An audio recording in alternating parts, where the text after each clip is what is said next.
Bonjour à tous et bienvenue dans ce nouveau numéro du 7-8 Culture. Tout de suite, le sommaire de ce mardi 4 décembre.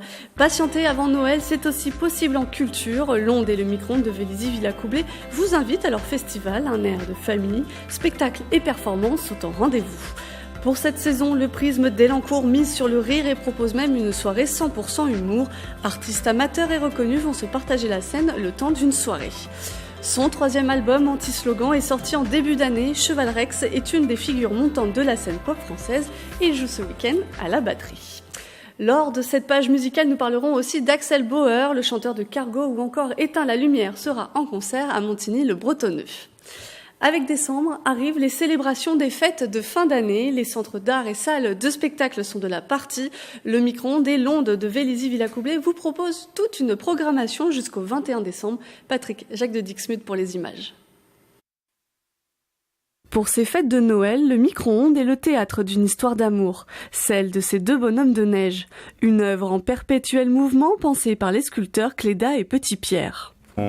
On travaille les choses qui nous tiennent à cœur, notamment beaucoup sur la fabrication. On fabrique tout nous-mêmes, on a vraiment on passe un grand temps en atelier. Et puis après, il y a cette histoire de couple qui est la nôtre quand même, cette histoire d'amour. Et voilà, ça tourne autour de comment habiter la sculpture. Voilà. Et on a trouvé ce mode-là. Et on est vraiment à mi-chemin entre la sculpture et le vivant. On est très intéressé par le corps. Et on est très intéressé aussi par la sculpture, par les volumes. Des performances à découvrir jusqu'au 21 décembre. Le Micro-ondes et l'Onde vous font vivre l'Avent en famille depuis 3 ans avec le festival Un air de famille. On va vraiment axer la programmation sur la famille et surtout le spectacle jeunesse, alors que ce soit du spectacle vivant ou des arts plastiques comme ici. C'est une invitation aux enfants à venir avec leurs parents et découvrir le spectacle, le théâtre, la danse. Des spectacles à vivre dès l'âge de 2 ans. Le prochain rendez-vous vous fera tomber du ciel le mercredi 5 décembre avec un conte chorégraphique librement inspiré du Petit Prince d'Antoine de Saint-Exupéry. Dessine-moi un mouton. S'il vous plaît, dessine-moi un mouton.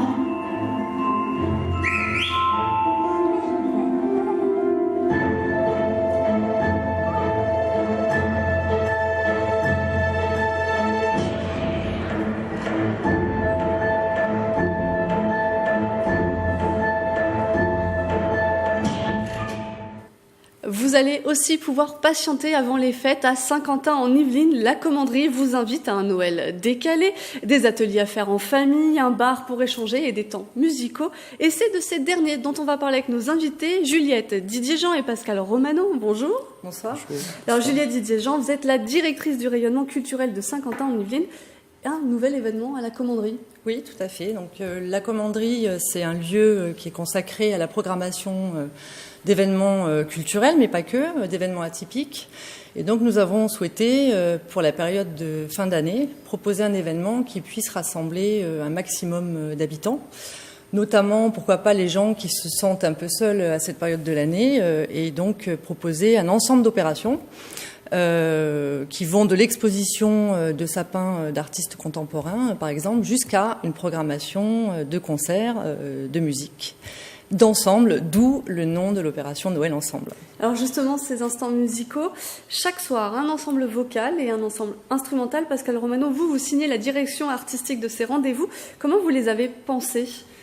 On les a pensés sur les ressources qu'on connaissait déjà sur le territoire, qui sont nombreuses et qui n'ont jamais été vraiment rassemblées sur un temps comme ça, d'où l'intitulé Ensemble également. Il y a eu un fort engouement pour ce projet et nous avons réussi à monter d'ores et déjà, dans un temps très court, néanmoins un temps d'appel très court, 4 journées, 4 soirées, qui sont articulés en effet sur un temps instrumental et un temps vocal tous les soirs. Donc le public pourra venir découvrir des ensembles peut-être un peu méconnus, mais du moins qui sont présents sur le territoire.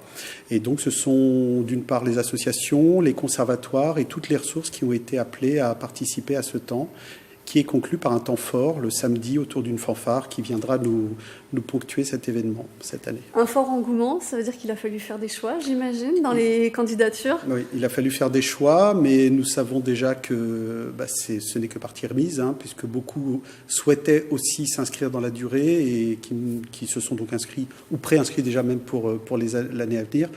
Et voilà, non, mais c'est un choix qui, malgré tout, on a joué la diversité, c'est-à-dire qu'on va avoir de la musique ancienne, on va avoir des ensembles de saxophones, on va avoir du cabaret, on va avoir de la fanfare, on va avoir des ensembles vocaux. Tous se sont inscrits néanmoins dans la thématique du lieu qui est de la période qui est le Noël décalé. Donc tous, je pense, vont jouer le jeu d'un programme peut-être traditionnel, mais pas que, et vont nous montrer toutes les facettes de leur talent. Juliette Didier-Jean, c'est un moyen aussi de faire découvrir les artistes locaux, les talents locaux. Tout à fait. Le projet de la commanderie, c'est un projet qui est porté par des services culturels de l'agglomération, danse, itinéraire poétique, sciences et arts, mais le projet, c'est aussi de fédérer les énergies du territoire, enfin, celles en tout cas qui veulent bien nous rejoindre, et notamment au travers d'associations. Et donc moi je remercie les ensembles qui nous ont répondu, qui s'inscrivent dans cette programmation. Donc ça permet à la fois de donner une visibilité à la richesse culturelle de ce qui se fait au travers des amateurs, de les associer à un ensemble professionnel, et effectivement d'avoir une approche de la culture un petit peu différente. Souvent quand on parle de culture, la plupart même de nos amis s'impose de plus en plus une vision élitiste, ce que n'est pas du tout le projet. Là l'idée c'est on est bien à la commanderie, il se passe toujours quelque chose à la commanderie. Et on peut investir un lieu qui n'est pas nécessairement adapté, mais où il y a la culture ne rentrait peut-être pas nécessairement avant. Alors, il y avait une programmation culturelle, mais avec moins d'agents pour la mettre en œuvre, donc elle était certainement un peu plus confidentielle, mais néanmoins de qualité. Là, l'idée, c'est d'intensifier la programmation et d'avoir des événements atypiques, tels, par exemple, si je peux citer un événement qui va se passer dans le cadre du Noël décalé, un artiste qui est Benoît Rassouf, qui a construit un sauna mobile. Et il considère que son œuvre d'art est une œuvre d'art vivante à partir du moment où les usagers peuvent utiliser ce sauna qui fonctionne. Donc pendant la période de Noël, le 15 et 16 décembre, les gens qui le souhaitent pourront s'inscrire pour faire un sauna dans le sauna mobile de Benoît Rassouf. Oui, l'art va partout. Je voudrais juste conclure un tout petit peu sur les ensembles vocaux et instrumentaux, on précise bien. C'est un concert par soir d'1 heure environ. Vous avez fait une programmation en fonction des styles. Vous voulez qu'ils se répondent ou au contraire que ce soit complètement différent pour amener un public plus important? Alors, vous voulez une diversité par soir, d'où l'aspect instrumental et vocal. Ça commence pour ce projet-là le mercredi 14. 19h30, c'est tous les soirs le même horaire, 19h30, 20h30, 1 heure. Pendant cette heure-là, le temps est partagé sur ces 2 moments-là. Et nous allons avoir, là je vais peut-être laisser la surprise, le programme va sortir très vite. D'ailleurs j'invite le public à s'inscrire parce que la jauge, voilà, le bâtiment, enfin le lieu qui est adapté, qui est aménagé n'accueille pas non plus un public exhaustif. C'est un temps court, c'est un temps de partage en effet, c'est un temps à mon avis où il faut venir découvrir. Et je pense que chaque soir, le public trouvera soit une découverte, soit un moment agréable à passer. Toujours de manière variée. C'est le concept du temps proposé autour, dans un premier temps, d'un temps instrumental et en conclusion, un temps vocal. Et tout ça en 1 heure. Et alors, on va terminer, il nous reste quelques secondes encore. Vous avez parlé du sauna, mais il n'y a pas que ça, parce qu'il y a des animations artistiques autour de l'arbre. Tout à fait. On installe un arbre à mots dans la cour de la commanderie et chacun, enfant, adulte, parents, grands-parents, peut venir écrire un petit mot, mettre un dessin dans une boule transparente qui est accrochée dans l'arbre. Et je signale aussi des ateliers de création de lanternes en forme de lotus, lanternes lumineuses qui auront lieu ce samedi. Tous les renseignements sont sur kiosque.fr. Voilà, tout est donné. Merci à tous les deux d'être venus sur ce plateau. Alors, le Noël décalé débute le 8 décembre à la commanderie à Elancourt et le premier concert ensemble, c'est le mercredi 12 décembre à 19h30. Ce dimanche, c'était la cérémonie de clôture du festival du film documentaire Saint-Quentin. 8 films étaient en compétition, 3 d'entre eux ont été primés. Vincent Amoureux et Alex Barry ont reçu le prix TV 78 pour l'Odyssée interstellaire. Les cinémas ont choisi de distinguer Télescope intérieur de Virgile Novarina et Nils Had a quant à lui été doublement primé pour l'aventure aéronautique des Bleus par 3IS et le public, on l'écoute. Je suis très content et très étonné. À vrai dire, je m'y attendais pas trop quand j'ai vu les autres films qui étaient en compétition. Mon film a été réalisé dans une optique qui était plus axée sur la communication de l'événement du tour aérien des jeunes pilotes qui a lieu donc tous les 2 ans et qui est organisé par la Fédération française aéronautique. Et donc j'ai essayé de suivre certains jeunes pilotes, en l'occurrence 3 ou 4, et c'est vrai que ça dure 15 jours, mais c'est très intensif. C'est une première au Prisme d'Elancourt, une soirée 100% humour, un show unique animé par Papy et Julie Chaise pour découvrir les talents de demain. Et la directrice du Prisme est avec nous en plateau pour en parler. Virginie Marson, bonjour. Bonjour. Pourquoi vous avez choisi de mettre l'humour en avant ? Alors, pourquoi on a choisi de mettre l'humour en avant ? De l'humour, il y en a toujours eu au Prisme. C'est vrai que là, cette saison, entre ce nouveau projet qui démarre donc ce soir et puis la programmation d'humoristes, on va dire, plus reconnue, voilà, vous avez sûrement dû noter qu'il y a une large place qui est fait à l'humour, mais pas n'importe lequel. On a choisi d'accueillir des humoristes, voilà, pour lesquels on avait un gros coup de cœur, qui ont voilà des choses à raconter, qui sont voilà dans l'esprit en tout cas qu'on essaie d'emporter au Prisme, mais toujours dans l'optique aussi d'être sur une programmation pluridisciplinaire, à direction d'un public voilà familial, divers, éclectique, voilà comme doit être un théâtre de ville. Et sur scène, ce 4 décembre, il y a des artistes reconnus, mais aussi de jeunes artistes. Alors voilà, la particularité là avec 7-8 Humour, que donc on a conçu en partenariat avec TV78, c'est en tout cas ça part de l'idée et de l'envie de valoriser les talents du territoire, donc de jeunes artistes en devenir qui sont pas encore professionnels, qui pour beaucoup ont pas de spectacle formalisé, qui ont pas encore été rodés. Donc on a passé un appel à candidature. Le principe était de nous envoyer une petite vidéo. Voilà, de 3 minutes. Qui a bien fonctionné. Qui a bien fonctionné. On a eu pas mal de réponses, y compris de jeunes gens absolument pas du territoire. Ça participe aussi voilà, de l'attractivité du territoire de Saint-Quentin-en-Yvelines et du Prisme, de pouvoir accueillir comme ça des jeunes gens de tous horizons, même si évidemment on a une attention portée aux jeunes qui sont issus de Saint-Quentin-en-Yvelines, de Trappes, d'Elancourt, de Montigny, voilà évidemment. Et donc de valoriser tous ces jeunes et puis de leur associer aussi des artistes là voilà plus accomplis qui voilà ont déjà réalisé leur premier spectacle, qui tournent aujourd'hui voilà sur les scènes d'humour parisiennes et provinciales, et que donc d'arriver sur un plateau un peu éclectique, assez joyeux, avec différentes formes d'humour, différentes personnalités, voilà un endroit de partage. Ces jeunes, ils ont été accompagnés une fois choisis ou on les a laissés présenter ce qu'ils avaient envie ? Alors, on a eu un premier temps de travail, en fait, il y a une quinzaine de jours avec Papy et Julie, où les jeunes qui ont pu se rendre disponibles, du coup, sont venus une après-midi, nous ont présenté ce qu'ils avaient l'intention, du coup, de présenter ce soir. Et il y a eu un temps d'accompagnement, de regard extérieur, de conseils de la part de Julie et Papy. Ils ne sont pas jetés sur la scène. Non, c'est pas le principe. Le principe, c'est de prendre du temps, à la fois en amont, mais aussi voilà, en aval. C'est-à-dire qu'après le spectacle de ce soir, il y aura un retour aussi, forcément, qui leur sera fait. Il y a la captation de TV78 qui est réalisée, qui va leur permettre de se voir, voilà, et dans de bonnes conditions. Donc tout ça, mis bout à bout, constitue quand même pour eux, voilà, une jolie expérience, un beau tremplin. Vous les avez nommés, Alain Degois, Papy. Oui. On le connaît plus facilement sous ce nom-là. Julie Chaise, pourquoi eux ? Pourquoi pour les accompagner ? Julie, c'est une jeune metteur en scène que j'ai rencontrée voilà, sur d'autres projets, qui a la particularité à la fois de travailler sur des projets, on va dire, plus sérieux, parce qu'elle met en scène aussi du répertoire d'issue de théâtre contemporain, donc, et c'est là-dessus qu'on s'était rencontrés. Et double casquette, elle travaille aussi sur un spectacle qui s'appelle Le Grand Showtime, avec plein d'humoristes. Elle est issue de l'impro, Julie, et ce spectacle, du coup, qui est diffusé au grand point virgule, au petit point virgule, je sais jamais laquelle des deux scènes, qui est diffusé depuis des années, qui a un succès, voilà, et qui est vraiment dans l'esprit de ce que nous on souhaitait apporter.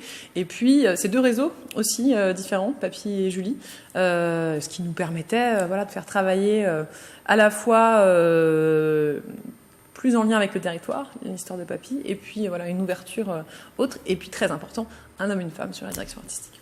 Justement, Papy était l'invité de Grégory Canalé sur le journal du 3 décembre, je vous propose de l'écouter.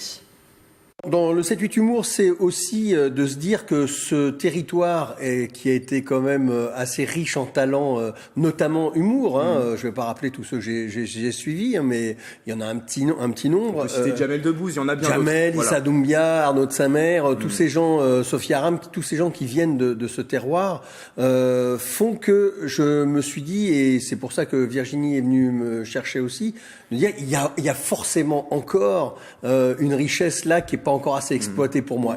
Et cette richesse, on va donc la voir ce soir, premier volet. Puisque l'idée, c'est de continuer et d'avoir plusieurs rendez-vous comme ça en fait pendant la saison.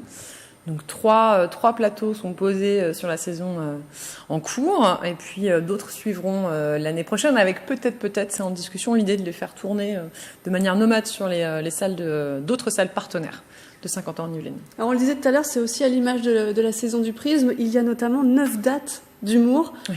Et pas des moindres, on a Alex Vizorek, François-Xavier Demaison, Manu Payet, pour ne citer que, c'est dur de citer tout le monde. Oui.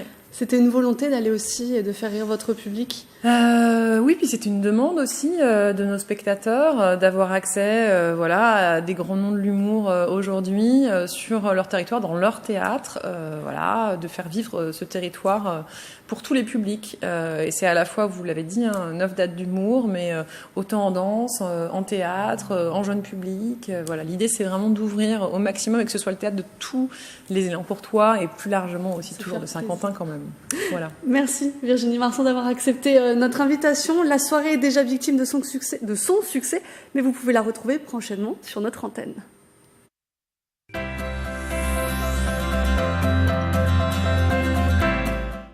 Des concerts pour faire patienter les fans avant le prochain album. Axel Bauer sera sur la scène de la salle Jacques Brel de Montigny-le-Bretonneux le 8 décembre prochain. L'occasion de redécouvrir ses anciens titres, mais aussi les plus récents. Nous l'avons rencontré à l'hôtel Le Pigalle à Paris.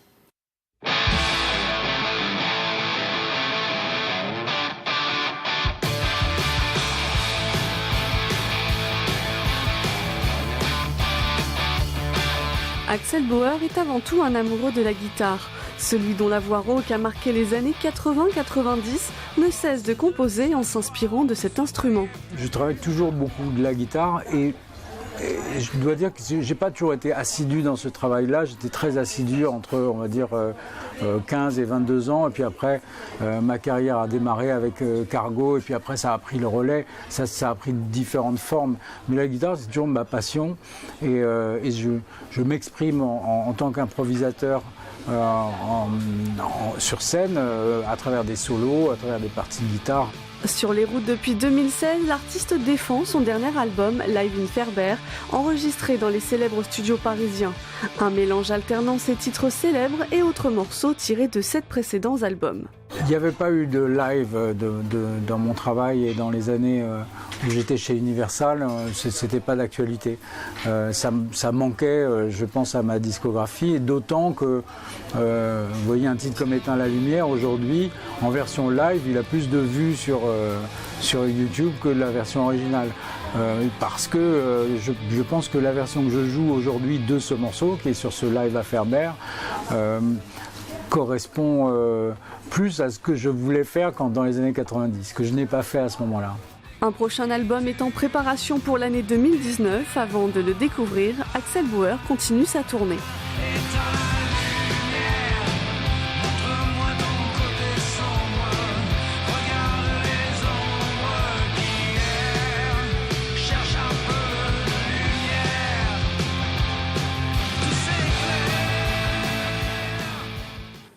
On continue à parler musique avec notre nouvel invité, Cheval Rex, Rémi Poncet de son vrai nom. Bonjour. Bonjour. Alors, vous serez sur la scène de la Batterie de Guyancourt le 7 décembre prochain. Un concert où on va pouvoir découvrir les titres de votre dernier album, notamment Anti-Slogan. Tout à fait. Est-ce qu'il y a possibilité de nous présenter un petit peu ? Pour le concert de vendredi, c'est assez. J'ai l'habitude de faire pas mal de concerts dans plusieurs formules différentes. Donc, des fois, on arrive en groupe, des fois, je fais des concerts tout seul. Et là, vendredi, on sera à 2. Et comme les disques sont pas mal orchestrés avec des cordes, des cuivres, tout est un peu réinventé, réarrangé pour le concert. Voilà. C'est justement au tout début, là c'est votre troisième, au tout début vous travailliez surtout tout seul, là vous êtes ouvert à un peu plus un grand groupe, vous êtes rencontré sur d'autres ce artistes. disque-là, ouais. En fait les 3 premiers disques, là c'est mon 3e qui est sorti en mars. Le parcours c'est une petite croissance, on va dire. C'est-à-dire que le premier c'était vraiment moi seul dans ma chambre, dans la Drôme où j'enregistrais. Le second, c'était toujours moi seul qui enregistre un peu tout. Mais il y avait eu en fin de chaîne quelqu'un qui avait mixé, on avait refait des voix, etc. Et là, le nouveau disque, j'ai toujours la même base, moi qui commence à enregistrer tout seul. Mais assez vite, je me suis confronté avec des musiciens, etc. Donc du coup, voilà, ces 3 disques-là, on peut sentir que le son et l'écriture s'ouvrent d'un peu de plus en plus. Alors, j'ai lu que le départ de cet album, ce serait une lecture de Simone de Beauvoir. Qu'est-ce qui vous a plu chez cette auteur ? C'est une rencontre, c'est une coïncidence. Alors j'avais déjà lu pas mal de bribes, mais jamais un livre complet. Et sur ce dernier disque-là, il y a vraiment j'ai un peu plus assumé la partie écriture, littéraire des textes. Alors ma culture est très liée à la musique instrumentale, des choses comme ça, donc j'ai toujours plutôt mis ça en avant. Et sur ce dernier disque-là, oui, il y a vraiment l'envie de mettre en avant le texte. Et au moment où j'ai commencé à écrire ce disque-là, j'ai lu, j'attaquais en fait les cycles de romans biographiques. Donc il y en a 6, je crois, et ça a été assez dévorant comme lecture. Et du coup, j'étais en train d'écrire en même temps. Il y avait elle qui parlait de elle à la première personne, et c'est quelque chose qui a toujours été important pour moi, ce rapport à l'autoportrait, l'autobiographie, voilà. Donc il y a eu une espèce de discussion entre elle et moi, même si elle n'est plus là, qui s'est installée, quoi. Alors, je vous propose qu'on écoute un extrait de cet album et on discute après. Tu vois revenir de l'enfer ne t'apporte rien là, non. Même ivre morte et nue comme un verre, tu t'emportes encore sans aucun adversaire. Du silence seulement, non tu n'as pas d'adversaire, juste un visage en gros plan qui est ton seul adversaire.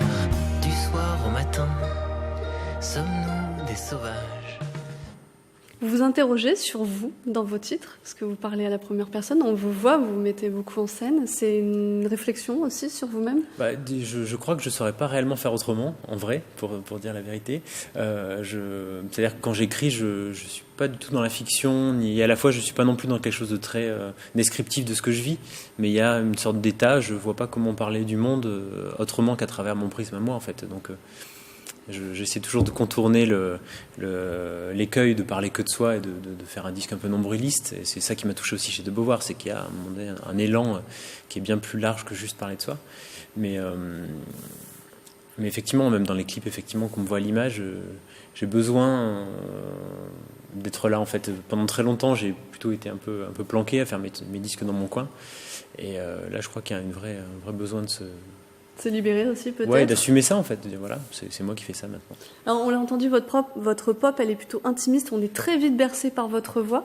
Et il y a un côté minimaliste. C'est aussi ça qu'on s'attache à la première matière, la voix, la musique, et qu'on n'aille pas trop loin, englué dans trop de musique, peut-être, trop d'instruments. J'aime assez cette idée qu'au final, je puisse être juste là, pas loin d'une oreille, et raconter quelque chose d'assez intime, de l'histoire de la proximité avec l'auditeur. Mais après, comme je disais tout à l'heure, je suis très attaché à la partie instrumentale des choses, donc j'ai tendance à vraiment composer la musique avant d'écrire, et souvent de me faire embarquer assez loin en termes d'orchestration, avec des cordes, avec des cuivres. Donc il y a vraiment, c'est toujours une histoire d'équilibre, en fait, comment trouver cette place entre un élan un peu lyrique dans la musique et puis une place plus intimiste, plus simple. On a parlé de Simone de Beauvoir, j'ai cru comprendre que parmi vos inspirations, il y avait aussi Dominique A qui vous a marqué dans votre enfance, par la qualité des textes, par qu'est-ce qui vous a plu chez cet artiste ? Oui, j'ai eu la chance d'avoir un grand frère qui écoutait beaucoup de très chouette musique, et donc assez tôt, à 11-12 ans, j'ai découvert toute une nouvelle scène française qui était Dominica, Miossec, Catherine. Donc j'ai vraiment grandi avec ces figures-là de chanteurs en France, sans me dire que c'était forcément des auteurs, que le texte était vraiment important. Toujours approche musicale, parce que j'écoutais aussi beaucoup de musique anglo-saxonne, musique instrumentale.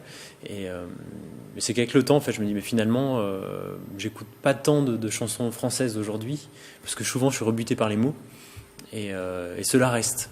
Donc c'est bien que leurs mots à eux sont un peu plus, en tout cas moi, me parlent davantage, quoi. Merci Rémi Poncet. Alors je le rappelle, on peut vous écouter le vendredi 7 décembre prochain sur la scène de la batterie de Guyancourt. On passe maintenant à notre agenda.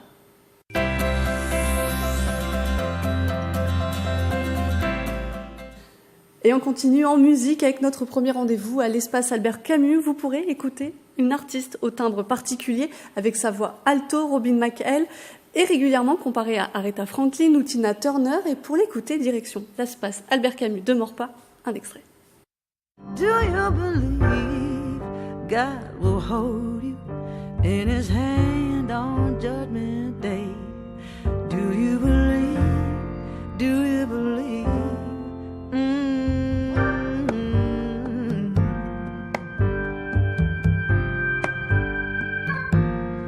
Well, if you believe that we're all sinners, then do you believe we should all confess?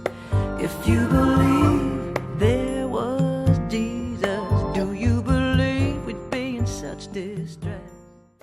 Sur scène, 20 comédiennes qui racontent l'histoire d'une adolescente victime de harcèlement. Ces filles-là s'inspirent de la vie d'Amanda Todd, une jeune Canadienne qui se suicide en 2012. L'œuvre est à découvrir à la ferme de Belébat de Guyancourt. Regardez. Toute l'école a récupéré la photo.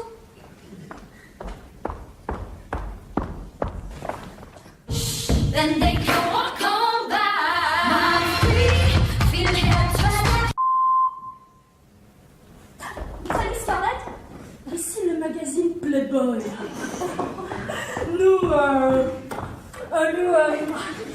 Nous avons adoré vos photos et nous voudrions que vous posiez pour nous. Donc, on raccroche, on rappelle, on raccroche, on rappelle, on rappelle, on rappelle. C'est la fin de ce 7-8 Culture. Merci de nous avoir suivis. On se retrouve mardi prochain.